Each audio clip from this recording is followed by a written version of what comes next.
जिंदगी कब मोड़ लेती है। एक अखबार बांटने वाला लड़का कैसे देश के लिए इतनी सारी मिसाइलें दे देता है और देश का राष्ट्रपति बन जाता है, पता ही नहीं चलता।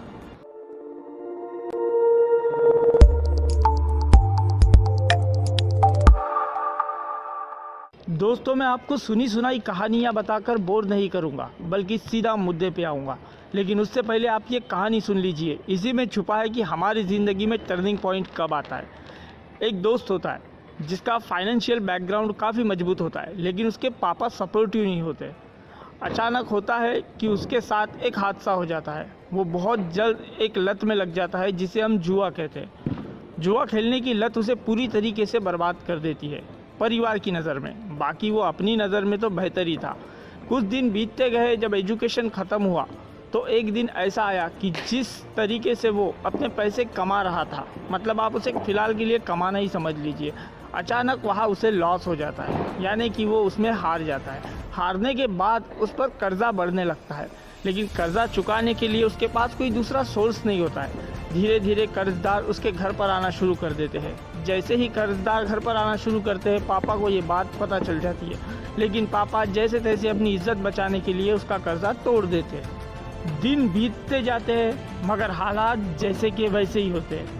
अचानक उसे एक ख्याल आता है कि चलिए फिर से वही काम किया जाए जो हमने पहले किया था, क्योंकि जाहिर सी बात है उसने उसमें पैसा देख लिया था। वो फिर से वही काम शुरू कर देता है। शुरुआत में उसे काफ़ी मुनाफा होता है, लेकिन फिर एक दिन ऐसा आ जाता है कि उसकी किस्मत उसके साथ दगा कर देती है और फिर से वो कर्जदार हो जाता है। अब दूसरी बार जब ये बात पापा को पता चली तो पापा काफ़ी नाराज़ हुए। उन्होंने उसका कर्जा तो दे दिया, मगर उससे एक चीज़ का वादा कर लिया कि अब तू मेरी नज़र से गिर चुका है और आज से मैं तुझे कोई सपोर्ट नहीं करूँगा। शुरुआत में ये बात सुनने को बहुत छोटी लगी, लेकिन जैसे ही ज़िंदगी में आगे बढ़ना शुरू हुआ, शादी का वक्त आया। शादी भी हो गई। बगैर कोई काम किए शादी तक पहुंच जाना एक छोटी सी दुकान के सहारे, ये पापा के फाइनेंशियली स्ट्रांग होने की वजह से था। जी हाँ दोस्तों, उसकी एक छोटी सी दुकान जिसे उसने स्टार्ट किया था, जो पापा ने उसे स्टार्ट कर दी थी कि ये कोई दूसरी लत में भटके ना। दुकान में बैठकर उसने अपने 2 साल बर्बाद कर दिए थे। इतनी कम आमदनी के साथ में वो गुजारा कर रहा था कि ना बीवी खुश थी, ना माँ बाप और ना वो खुद। अचानक उसे ख्याल आया कि क्यों ना फिर से एक बार उस लाइन में चला जाए जहाँ से मैं रिटर्न आया हूँ, क्योंकि उसे ज़्यादा पैसे देखने की आदत थी। वो फिर से उसी ओर मुड़ गया। आप अंदाज़ा लगा सकते हैं दोस्तों कि 2 बार ठोकर खाने के बाद तीसरी बार क्या सच में आदमी ऐसे रास्ते पर जा सकता है। लेकिन वो गया क्योंकि उसे ज़्यादा पैसे देखने की आदत थी। उसके जाने के बाद में हुआ ये, इस बार उसने कोई प्रॉफिट नहीं कमाया, बल्कि शुरुआत में ही उसे नुकसान हो गया और इस बार वो पापा के पास जा ही नहीं सकता था। ऐसी सिचुएशन में उसके पास कोई दूसरा ऑप्शन नहीं था, ना किसी से उधार मांग सकता था, क्योंकि वो अपना भरोसा सबके सामने खो चुका था।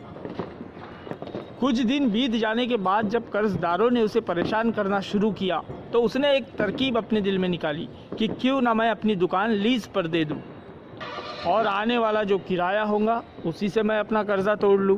मगर उसे क्या पता था कि उसका ये फैसला इतना कारगर साबित हो जाएगा।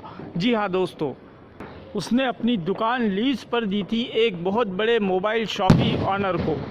दुकान इतनी ज़बरदस्त लोकेशन पर थी कि उस मोबाइल शॉपी ऑनर ने धीरे धीरे करते करते 2 महीने के अंदर में वहाँ इतना बेहतरीन मार्केट पकड़ लिया था कि उसकी आमदनी उसकी सोच से ज़्यादा हो चुकी थी। और जैसे ही ये बात इस लड़के को पता चली तो इसने अपना दिमाग लगाना शुरू कर दिया।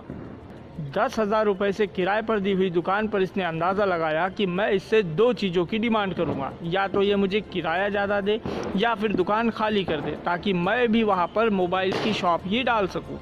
तो सबसे पहले इसने दुकानदार के पास ऑप्शन रखा कि वो दुकान खाली कर दे, क्योंकि मुझे अब खुद यहाँ धंधा करना है। और दुकान वाले ने यही जवाब दिया जो ये सुनना चाहता था कि भाई थोड़ा किराया बढ़ा कर ले लो, मगर दुकान खाली कर दे मत कहो।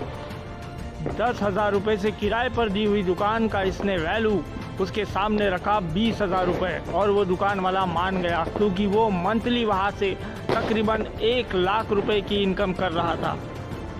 अब इसके 20,000 रुपये मंथली तो पक्के हो गए थे, लेकिन ये यही रुकने वाला नहीं था। इसने अपना दिमाग अब धंधे में लगाना शुरू कर दिया था, क्योंकि अब इसे पैसा दिखना शुरू हो चुका था।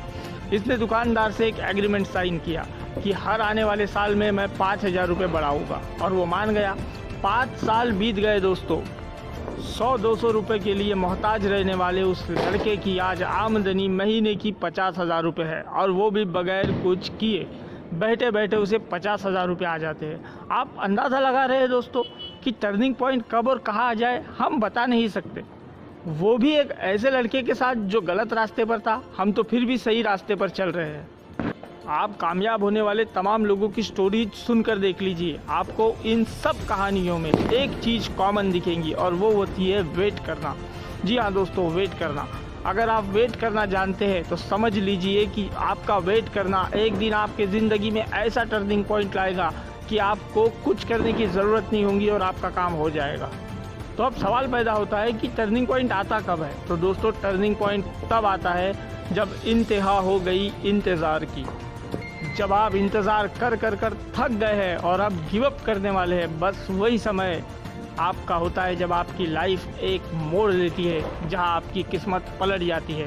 इसीलिए दोस्तों, सही दिशा में काम कीजिए और लगे रहिए और वेट कीजिए। यकीनन आपकी ज़िंदगी में वो टर्निंग पॉइंट ज़रूर आएगा जिसका आप वेट कर रहे हैं। तो दोस्तों, इस कहानी को यही समाप्त करता हूँ। मैं मिलूँगा आपको फिर किसी नए वीडियो में। तब तक के लिए दीजिए इजाज़त। जय हिंद।